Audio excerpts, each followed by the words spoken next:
हमारा लगे दूसरा कुछ तो बहाना रहो लोगों के भी पता बा। तब अब एक एक प्लेटफॉर्म बा जौना से हम लोग सबके मनोरंजन करा सकीले और खेसारी म्यूजिक वर्ल्ड तो के जितना सब्सक्राइब कर सकते यही परिश्रम में कम से कम ओकरा के 50 मिलियन सब्सक्राइबर का अस्थिर कर दिलो। हाँ दूसरा कोनो उपाय नहीं, कहीं दूसरा जगह से गाना भी छूटत नहीं क्या हमार प्रॉब्लम बा। और ठीक बा होला, जीवन में बहुत सारा चीज होला कि का कहता ना कहता हमें पर सोचल बंद कर दिले बनी कि हमारे के गाली देता कोनो बात ना, कि हमारे के बुरा बोलता कोनो बात ना। कितना लोग के जवाब दिहल जाई जिंदगी में, अपना काम से जवाब अगर दिहल जाओ जौना से हमारा पहचान बनल बा, जौना से हमारे के दुनिया जाना था, जौना के वजह से एगो गरीब परिवार के बेटा जौना के रहे के घर ना होके वो आज वह सब के आशीर्वाद से यहाँ तक ले पहुंचल बा। तब फिर बाकी चीजों पे हमरा फोकस ना करे के चाहिए।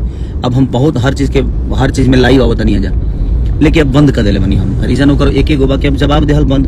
अब ऐसा लोगन के जवाब काहे कते देहल जाई। एगो हमर जवाब हमरा बुझात जेबे मतलब के कुछ ओकरा बाद 10 गो कंट्रोवर्सी, एगो शब्द के ओकरा के 25 तरीका से तोड़ मोड़ के लोग बोलल शुरू कर दी। एगो छोटा सा भी मतलब के कुछ होई तो ओकरा के 10 तरीका से उल्टा साबित करे खातिर कुछ लोग शुरू कर दी। तो जब रुआ के गलत साबित करे खातिर ही लोग दुनिया बैठल बा कुछ लोग, तो ओकरा खातिर हर जगह सफाई देवे की जरूरत नहीं है। हमरा आज अच्छा लगल कि आज हर जगह फेसबुक से लेके इंस्टाग्राम से लेके और हर बहुत सारा कलाकार भी शेयर कर ले बड़े भोजपुरी इंडस्ट्री के।